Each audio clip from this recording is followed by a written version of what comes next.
Good morning.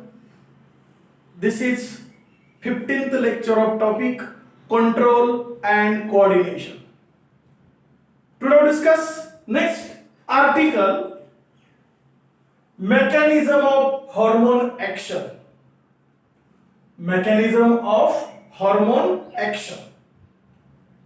याचा अर्थ hormone प्रत्यक्ष कार्य कसं करतं, हार्मोनचा आपल्या बॉडीवरती इफेक्ट कसा होतो, त्याचा जो कार्यकारण भाव आहे तो नेमकेपणाने आपण आज आता या लेक्चरला समजून घ्यायचा आहे.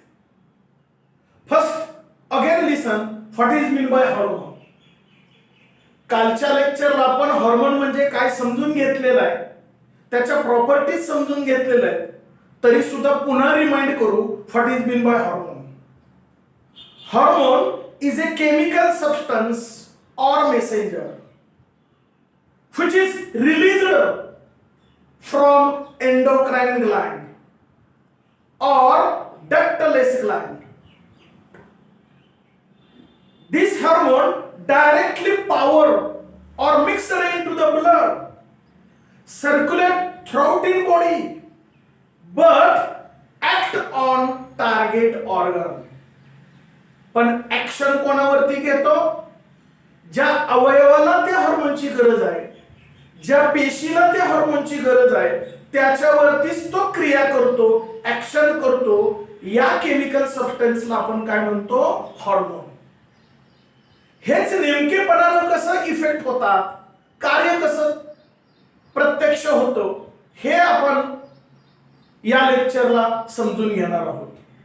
So listen carefully about mechanism of hormone action.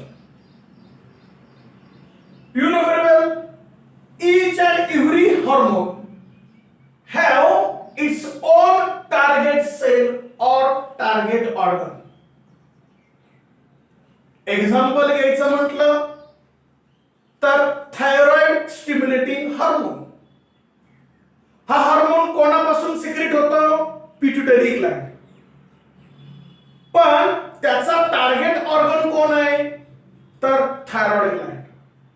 या पद्धतीने प्रत्येक हार्मोनला ज्याचा त्याला टार्गेट ऑर्गन असतो किंवा टार्गेट सेल असते ती असावीच लागते. Then here each target cell and target organ have its own receptor. कोणतीही टार्गेट सेल असेल किंवा टार्गेट ऑर्गन असेल त्याचा त्याला स्वतःचा रिसेप्टर असावा लागतो.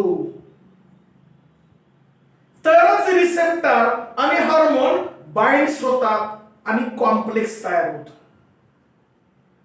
मी आता सांगितल्याप्रमाणे पिट्युटरी ग्लँड पासून थायरॉइड स्टिम्युलेटिंग हार्मोन रिलीज झाला,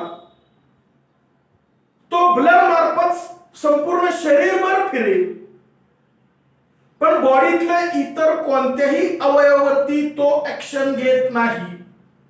थायरॉइड ग्लँड वरतीच ऍक्शन घेतो. असं का होतं? तर थायरॉइड ग्लँडच्या लोब मध्ये त्यातल्या पेशीमध्ये रिसेप्टर असतो की जो रिसेप्टर थायरॉइड स्टिम्युलेटिंग हार्मोनला प्रॉपर सूट असतो, सुटेबल असतो. ज्याची त्या प्रकारच्या हार्मोनला ज्याची त्या प्रकारचा रिसेप्टर असावा लागतो, म्हणून ते एकामेकाला अट्रॅक्ट होतात, बाइंड होतात अँड फॉर्म्स कॉम्प्लेक्स. हे पण नेमकेपणाने माहिती असणं गरजेचं आहे. याचा अर्थ each and every target cell or organ must have its own receptor. त्याचा त्यांना रिसेप्टर असावा लागतो. This receptor present in two site. दोन ठिकाणी रिसेप्टर असू शकतो. Plasma membrane. Suppose this is the cell. समजा ही पेशी असेल म्हणजे ही टार्गेट सेल आहे, तर रिसेप्टर एक तर या प्लाझ्मा मेम्ब्रेन वरती तरी असेल. outermost covering of cell is called as a plasma membrane. आणि या टार्गेट सेलचा रिसेप्टर एक तर बाहेरच्या बाजूला म्हणजे प्लाझ्मा मेम्ब्रेन वरती तरी असेल, or this receptor present inside the cell, पेशीच्या आत पण असू शकेल. पेशीच्या आत कोण असेल? सायटोप्लाझम. पेशीच्या आतलं महत्वाचं सेंटर कोण असेल? न्यूक्लियस. याचा अर्थ या टार्गेट सेलचा रिसेप्टर एकतर बाहेर असेल म्हणजे प्लाझ्मा मेम्ब्रेन वरती तरी असेल, किंवा पेशीच्या आत म्हणजे सायटोप्लाझम मध्ये किंवा न्यूक्लियस मध्ये सुद्धा असू शकेल. या पद्धतीनं receptor is present on plasma membrane or inside the cell, either in cytoplasm or nucleus. Is it clear? Then here this hormone and receptor, इकडून आलेला जो कोण हार्मोन असेल ब्लड मार्फत, तो हार्मोन आणि रिसेप्टर, समजा इथला रिसेप्टर असेल, हा रिसेप्टर की जो प्लाझ्मा मेम्ब्रेन वरती आहे, तर हा हार्मोन आणि हा रिसेप्टर एकमेकांना बाइंड होतील, कनेक्ट होतील and forms a complex. Hormone आणि रिसेप्टर एकमेकांना बाइंड झाल्यानंतर जे स्ट्रक्चर तयार होतं त्याला काय म्हटलं जातं? कॉम्प्लेक्स. मग हे कॉम्प्लेक्स तयार झाल्यानंतर काय होईल? तर या टार्गेट सेल किंवा ऑर्गन वरती इफेक्ट होतील, परिणाम होतील, ऍक्शन्स घडतील. ह्या टार्गेट सेल मध्ये किंवा ऑर्गन मध्ये कोणकोणते ऍक्शन्स घडतील, कोणकोणते परिणाम घडतील? We see one by one here. Cellular effect म्हणजे या सेल मध्ये कोणते इफेक्ट होतील? We see one by one. First, change in membrane permeability. हे जे वरचं प्लाझ्मा मेम्ब्रेन जे कव्हरिंग आहे याच्या परमिएबिलिटी मध्ये बदल होईल. Permeability means allow to exchange of materials. बाहेरचं हवा असणारं मटेरियल आत येणं, आतलं नको असणारं मटेरियल बाहेर जाणं, exchange of material. That concept is called here permeability. आणि या परमिएबिलिटी मध्ये बदल होऊ शकतो. as well as charges change takes place. म्हणजे बाहेरच्या बाजूला पॉझिटिव्ह असेल या पद्धतीनं आणि आतल्या बाजूला निगेटिव्ह चार्जेस असतील तर कदाचित ते उलट होईल. बाहेर निगेटिव्ह होईल आणि आतमध्ये पॉझिटिव्ह होईल. म्हणजे जे प्लाझ्मा मेम्ब्रेन वरती इलेक्ट्रिकल चार्जेस असतात, पॉझिटिव्ह निगेटिव्ह, बाहेरच्या बाजूला पॉझिटिव्ह असेल, आतल्या बाजूला निगेटिव्ह असेल तर ती अपोजिट कंडिशन होऊ शकेल. म्हणजे चार्जेस चेंज होतात आणि परमिएबिलिटी सुद्धा चेंज होते. असा एक महत्त्वाचा इफेक्ट या टार्गेट सेल किंवा ऑर्गन मध्ये हार्मोन मुळे झालेला दिसून येतो. दुसरं, टू सिंथेसाइज न्यू प्रोटीन और एन्झाइम. त्या हार्मोनच्या ऍक्शन मुळे या टार्गेट ऑर्गन मध्ये एकतर नव्यानं प्रोटीन तयार केलं जातं किंवा साठवलं जातं, किंवा एन्झाइम तयार केलं जाईल किंवा साठवलं जाईल. म्हणजे हार्मोनचे इतके चांगले परिणाम होतात टार्गेट ऑर्गन वरती किंवा टार्गेट सेल वरती. थर्ड, ऍक्टिव्हेशन और इनऍक्टिव्हेशन ऑफ एन्झाइम. ह्या टार्गेट सेल मध्ये किंवा ऑर्गन मध्ये जे कोणते एन्झाइम असतील ते जर सुप्त अवस्थेत असतील तर त्यांना त्या हार्मोन्स मुळे ऍक्टिव्हेशन मिळतं, उद्दीपितपणा मिळतो. हे महत्त्वाचं होणं गरजेचं आहे. किंवा या टार्गेट सेल मधलं किंवा ऑर्गन मधलं जे काय एन्झाइम असतील खूप ऍक्टिव्ह असतील, after function is over, function झाल्यानंतर त्यांना इनहिबिट करणं गरजेचं आहे, इनऍक्टिव्ह करणं गरजेचं आहे. या हार्मोनल ऍक्शन मुळे ते इनहिबिट ऍक्टिव्हिटी होते, त्यालाच म्हटलं जातं इनऍक्टिव्हेशन. थोडक्यात या टार्गेट सेल मध्ये किंवा टार्गेट ऑर्गन मध्ये जे कोणते एन्झाईम असतील ते जास्त ऍक्टिव्ह असतील तर ते इनऍक्टिव्ह केले जातील, आणि पूर्णपणे सुप्त अवस्थेत असतील, इनऍक्टिव्ह असतील तर त्यांना स्टिम्युलस मिळेल हार्मोनचा, त्यामुळे ते काय होतील, ऍक्टिव्ह होतील. आणि चौथं, प्रमोशन ऑफ सिक्रिटरी ऍक्टिव्हिटी.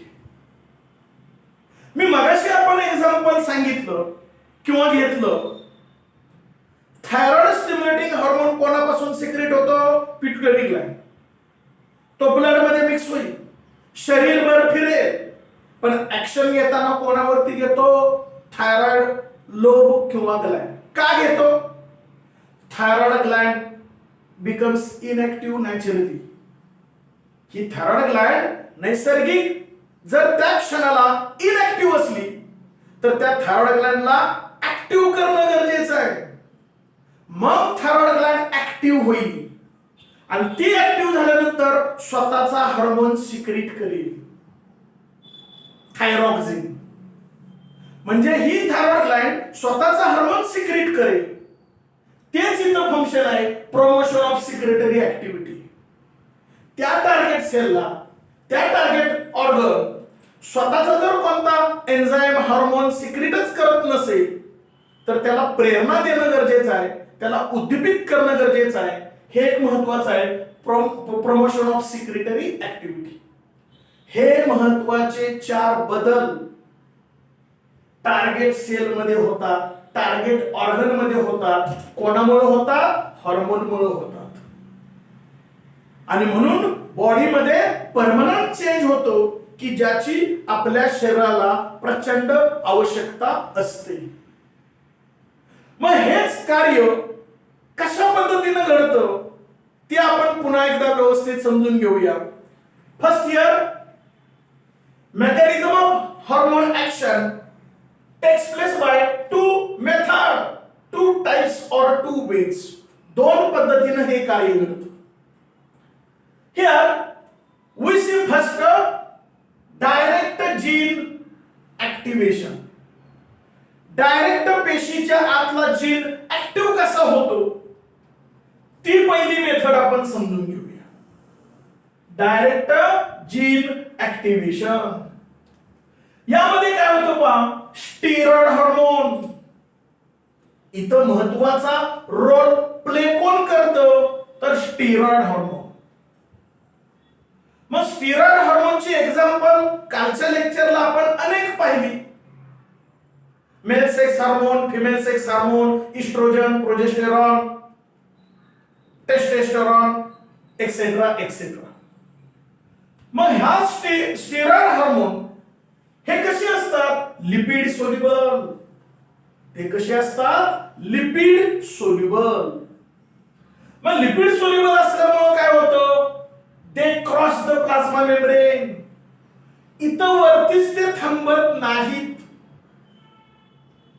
तर हा जो हार्मोन आहे cross this plasma membrane also cytoplasm and insert into the nucleus. अगदी हा इथं आतपर्यंत न्यूक्लियस पर्यंत पेशीच्या जातो. लिपिड सोल्युबल हे स्टेरॉइड हार्मोन असतात आणि म्हणून ते क्रॉस द प्लाझ्मा मेम्ब्रेन करतात. या ठिकाणी डायग्रामॅटिक प्रेझेंटेशन मी अगोदरच काढलेलं आहे. याच्या सहाय्यानं हे मेकॅनिझम नेमकं पहिल्या प्रकारचं कसं घडतं ते समजून घेऊया. Here this is the steroid hormone. Example कोणताही घ्या. Here this steroid hormone enter or cross this plasma membrane of cell. ही पेशी कोणती पेशी असेल, टार्गेट सेल. ह्या पेशीचं बाहेरचं कवरिंग म्हणजे कोण असणार आहे, प्लाझ्मा मेम्ब्रेन.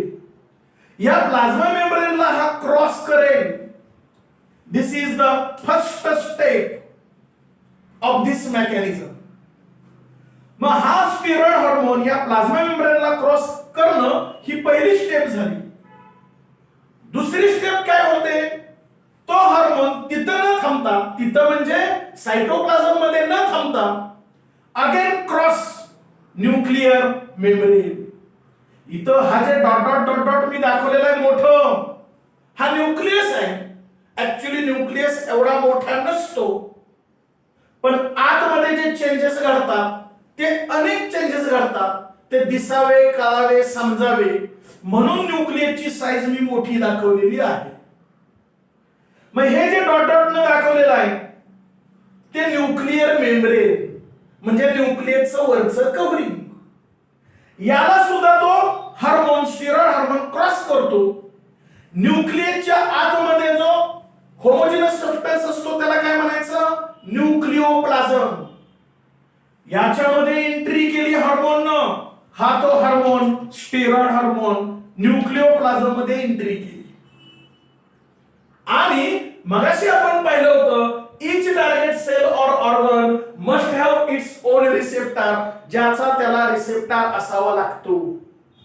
इथं हा जो रिसेप्टर दाखवला मी न्यूक्लियर रिसेप्टर, तो इथं आहे. या ठिकाणी हा रिसेप्टर आणि हा हार्मोन हे दोघं एकत्रित येतील. दोघं एकत्रित आल्यानंतर फॉर्म्स ए कॉम्प्लेक्स. हा हार्मोन आणि हा रिसेप्टर एकत्रित आल्यानंतर अशा पद्धतीनं थर्ड स्टेप होईल म्हणजे becomes a complex. This hormone bind two receptor, forms a complex. This is the third step. कारण फर्स्ट स्टेप काय झाली, ह्या प्लाझ्मा मेम्ब्रेनला क्रॉस केलं, आत गेला हार्मोन. दुसरी स्टेप काय झाली, न्यूक्लियसच्या आत एंट्री केली म्हणजे न्यूक्लियर मेम्ब्रेनला क्रॉस केलं त्या हार्मोननं, ही दुसरी स्टेप झाली. आणि तिसरी स्टेप काय, तर तो हार्मोन आणि रिसेप्टर एकमेकाला कनेक्ट झाले, बाइंड झाले म्हणजे कोण झाला, कॉम्प्लेक्स तयार झाला. ही तिसरी स्टेप असेल. देन न्यूक्लियसच्या आतमध्ये कोण असतं, डीएनए. डीएनए कसा असतो, double stranded. This is the DNA strand. Here this complex bind or take action on any site of DNA. DNA चा डबल स्ट्रँडर्ड धागा असतो त्याच्यावरती तो ऍक्शन घेईल. Take action on double stranded DNA of any site, कुठेही तो action घेईल. ह्या डीएनए वरती ऍक्शन घेतल्यामुळे कोणती स्टेप असेल, चौथी स्टेप असेल. मग DNA is made up of genes. DNA मध्ये कोण असतात, जीन्स असतात. मग जीन्स मध्ये स्वतःच्या ओन प्रॉपर्टीज असतात, ओन कॅरेक्टर असतात. जीन्सला तो ऍक्टिव्ह करेल, हे ऍक्शन याच्यामध्ये होईल. आणि साहजिकच या ठिकाणी त्याच्यामध्ये असणाऱ्या ज्या काही प्रॉपर्टीज असतील, कॅरेक्टर असतील, ते कॉपी करेल. आणि म्हणून एक सिंगल स्ट्रँड तयार होईल, धागा तयार होईल. याला म्हणायचं मेसेंजर आरएनए. मेसेंजर आरएनए हा सिंगल स्ट्रँडेड आहे. ह्या डीएनए वरती ऍक्ट झाल्यानंतर हा कॉम्प्लेक्स त्यातल्या जीन्स ज्या काही संदेश असेल, सूचना असेल, ते कॉपी करेल. आणि हा मेसेंजर आरएनए इथं पाचवी स्टेप तयार होईल. आणि हे सगळं न्यूक्लियसच्या आतमध्ये घडतं. आणि हे डायग्रामॅटिक प्रेझेंटेशन दिसावं, कळावं म्हणून आपण न्यूक्लियसची साईज मोठी दाखवलेली आहे. पाचवी स्टेप म्हणजे मेसेंजर आरएनए तयार होणं. दिस मेसेंजर आरएनए देन ट्रान्सलोकेट म्हणजे ऑलरेडी हा मेसेंजर आरएनए कुठे आहे, न्यूक्लिओप्लाझम मध्ये आहे, म्हणजे न्यूक्लियसच्या आत आहे. आता तो त्याची जागा बदलेल म्हणजे न्यूक्लिओप्लाझम पासून तो बाहेर येईल. बाहेर म्हणजे कुठे येईल? सायटोप्लाझम, पेशी द्रव्यामध्ये येईल. मग या सायटोप्लाझम मध्ये येईल म्हणजे ट्रान्सलोकेट अँड देन ट्रान्सलेट, आणि मग तो त्याची कार्य बदलेल. त्याचं महत्वाचं जे फंक्शन आहे किंवा परिणाम आहे तो दाखवेल. ते दाखवणं म्हणजे काय? To site of protein synthesis. नवीन प्रोटीन तयार करेल. हे नवीन प्रोटीन तयार करणं महत्वाचं आहे. म्हणजे ह्या टार्गेट सेल मध्ये, टार्गेट ऑर्गन मध्ये कायमचा परमनंट चेंज झाला, बदल झाला की जो हॉर्मोनला अपेक्षित होता. या पद्धतीनं मेकॅनिझम घडतं. This first type of mechanism is called as a direct gene activation. म्हणजे डायरेक्ट डीएनए मधल्या जीन्स वरतीच त्याला जीन्सला ऍक्टिव्ह करतो, त्यातले संदेश कॉपी करतो, मेसेंजर आरएनए तयार करतो आणि नव्यानंच प्रोटीन तयार केलं जातं की जे ते हॉर्मोनला अपेक्षित असतं. हा तो पहिला प्रकार असेल. That first type of mechanism of hormone action is called as a direct gene activation. Then second type of mechanism of hormone action, this is the second messenger system. आपण mechanism of hormone action चे दोन प्रकार पाहिले. त्यातला हा दुसरा प्रकार असेल सेकंड मेसेंजर सिस्टीम. पहिला प्रकार ऑलरेडी आपण पाहिलेला आहे. यामध्ये नेमकं काय होतं? Here hormones are protein or peptide or amino acid type. यातल्या कोणत्याही प्रकारचा हार्मोन असलेला आपणाला दिसून येईल.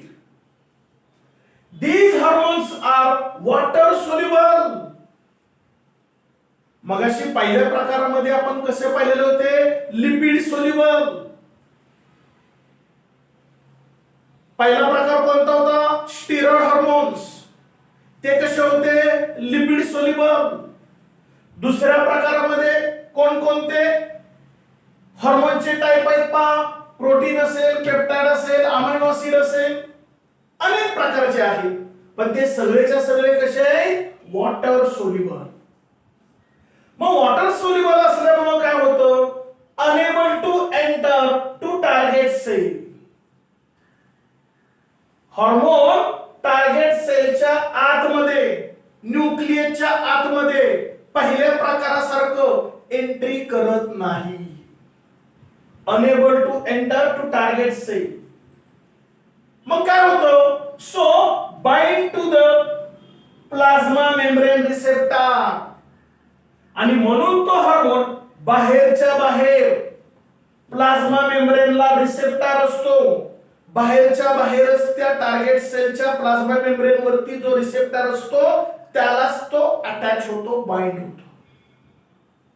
आणि म्हणून तो जो कोण हार्मोन असेल तो पेशीच्या आत, टार्गेट सेलच्या आत, टार्गेट ऑर्गनच्या आत जात नाही. तो बाहेरच्या बाहेरच अटॅच होईल and then forms a complex. या प्रकारचं जे ऍक्टिव्हेशन होतं, इफेक्ट होतो, तो दुसरा प्रकार म्हणजे सेकंड मेसेंजर सिस्टीम. मग यामध्ये नेमकं काय होतंय पहा? पहिला प्रकार कोणता होता? Steroid hormones. साहजिकच दुसरा कोणता असणार आहे? Non steroid hormones. Non steroid hormones. मग आता ऍक्शन नेमकी कशी होते? तर हा समजा हार्मोन आहे, तो पेशीच्या आतमध्ये एंट्री करू शकत नाही because it is water soluble. मग पेशीच्या आतमध्ये एंट्री करू शकत नाही म्हणजे पेशीच्या आवरणावरती तो बाइंड होईल. आणि पेशीचं आवरणाला आपण काय म्हणतो? Plasma membrane. and this plasma membrane have its own receptor, त्याला रिसेप्टर असतो. Suppose this is the receptor, हा रिसेप्टर आहे. या रिसेप्टरला हा हार्मोन या ठिकाणी येऊन कनेक्ट झाला, बाइंड झाला and forms a complex. बाहेरच्या बाहेरच कॉम्प्लेक्स तयार होईल. हा जो हार्मोन आहे याला फर्स्ट मेसेंजर असं म्हटलं जातं. या हार्मोनला फर्स्ट मेसेंजर असं म्हटलं जातं. मग आता हा हार्मोन इथं बाहेरच्या बाहेर कनेक्ट झालेला आहे, कॉम्प्लेक्स तयार केलेला आहे. त्याला लागून शेजारी इथं हे एन्झाईम आहे. एन्झाईम या रिसेप्टरला अटॅच एन्झाईम असतं. साहजिकच एन्झाईम्स बिकम ऍक्टिव्ह, कारण इथं हा हार्मोन या रिसेप्टरला बाइंड झाला, कॉम्प्लेक्स तयार झालं आणि म्हणून शेजारचं असणारं हे जे काय एन्झाईम आहे प्लाझ्मा मेम्ब्रेन मधलं, इट बिकम्स ऍक्टिव्ह. ते ऍक्टिव्ह होईल. ऍक्टिव्ह झाल्यामुळं या पेशीमध्ये जेवढी काय एनर्जी असेल in the form of adenosine triphosphate, पेशीमध्ये जी काही एनर्जी असते कोणत्या स्वरूपात असेल, एटीपी ॲडेनोसिन ट्रायफॉस्फेट या फॉर्मॅट मध्ये एनर्जी असेल, इट कन्वर्ट इट इनटू, हे एन्झाईम ऍक्टिव्ह झाल्यामुळं पेशीमधल्या एनर्जीचं रूपांतर, it convert it into cyclic AMP. त्याचं रूपांतर कशात होतं, cyclic AMP. It is called as A second messenger. कारण पहिला मेसेंजर कोण आहे, hormone. Hormone is also messenger, chemical substance. हा पहिला मेसेंजर आणि हा सायक्लिक एएमपी म्हणजे कोण, सेकंड मेसेंजर. आणि हा सायक्लिक एएमपी आपोआप त्या पेशीवरती परिणाम करतो, इफेक्ट दाखवतो. मगाशी मी हे जे 4 इफेक्ट सांगितले त्यातला कोणताही इफेक्ट या टार्गेट सेल वरती झालेला दिसून येईल. म्हणजे हार्मोनचं या पद्धतीनं दुसऱ्या प्रकारे सुद्धा कार्य होतं. Produce effect on target cell. ह्या 4 मधला कोणताही इफेक्ट ह्या टार्गेट सेल मध्ये झालेला दिसून येईल. या प्रकारे हा दुसरं टाइप असेल mechanism of hormone action. I hope you understand today's most important concept, mechanism of hormone action. The next small article, hypothalamus. Hypothalamus. Actually, it is most important part which play vital role in connection of nervous system to the endocrine system. Nervous system आणि endocrine system एकमेकांना connect करण्याचं जे कार्य महत्वाचा part करतो तो म्हणजे दुसरं तिसरं कोणी नसून कोण असेल, hypothalamus. Actually it is ectodermal in origin. Ectodermal means during embryonic condition it is made up of ectodermal layer, the cells which are present in ectoderm. ectoderm म्हणजे बाहेरचा पेशींचा थर. त्यातल्या पेशीपासून in future this hypothalamus develop, त्याच्यापासून तो तयार होतो आणि म्हणून त्याला ectodermal in origin असं म्हटलं जातं. Actually this hypothalamus is present just below the diencephalon. Diencephalon is a small compact hidden part of the forebrain. Forebrain मध्ये 3 पार्ट पाहिले, olfactory lobe, cerebrum and diencephalon. त्यातला तिसरा पार्ट म्हणजे diencephalon. It is very compact, small, completely hidden under the cerebral hemisphere. हा तो फोरब्रेनचा part म्हणजे diencephalon. या डायन्सेफेलॉनच्या खालच्या बाजूला here exact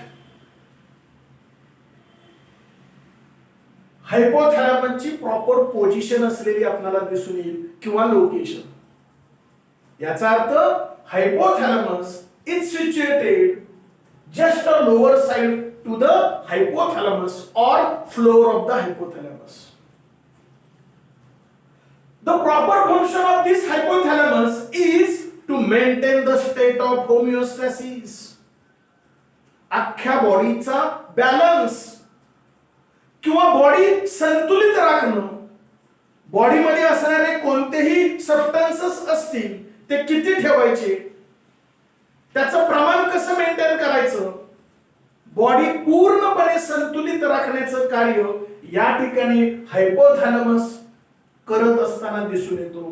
to maintain the state of homeostasis. Then second also most important function, it control and coordinate all secretory activity of pituitary gland because it connect to the pituitary gland. समजा इथं hypothalamus असेल, हा hypothalamus आहे, तर इथं अशी pituitary Gland असेल. हा नर्वस सिस्टीमचा पार्ट, पिट्युटरी ग्लँड म्हणजे एंडोक्राइन सिस्टीमचा पार्ट, दोघांच्या मध्ये हा हायपोथॅलॅमस असेल. साहजिकच pituitary gland is a master endocrine gland. बॉडीतला इतर एंडोक्राइन ग्लँड आहे, त्याने किती केव्हा कसं कार्य करावं त्याच्यावरती कंट्रोल कोणाचा असतो, pituitary gland. Hence it is called as a master endocrine gland. आणि या पिट्युटरी ग्लँड वरती कंट्रोल कोणाचा असेल किंवा कोऑर्डिनेशन कोणाचं असेल, हायपोथॅलॅमस. थोडक्यात पिट्युटरी ग्लँडनं केव्हा किती कसे हार्मोन रिलीज करावे याचा जो काय बॅलन्स असेल, हा कोण राखताना दिसून येतो, hypothalamus. Here this hypothalamus also consists neurosecretory cells. या हायपोथॅलॅमस मध्ये न्यूरोसिक्रिटरी सेल्स असतात. These cells also secretes its own hormone. दोन महत्वाचे हार्मोन सिक्रेट करतात, called as a ADH, anti diuretic hormone, and oxytocin. दुसरा हार्मोन कोणता, ऑक्सिटोसिन.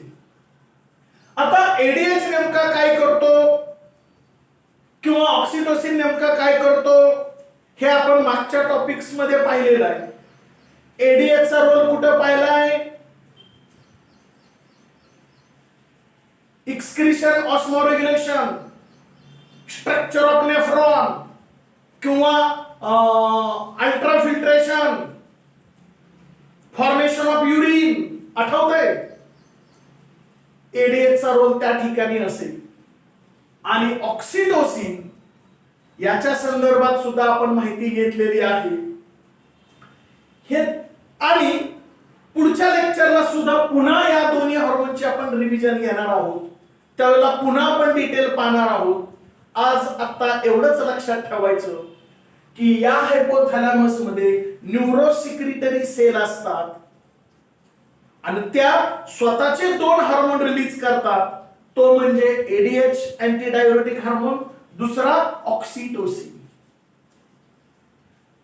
आणि या दोन हार्मोन्सला न्यूरो हार्मोन्स असं म्हटलं जातं.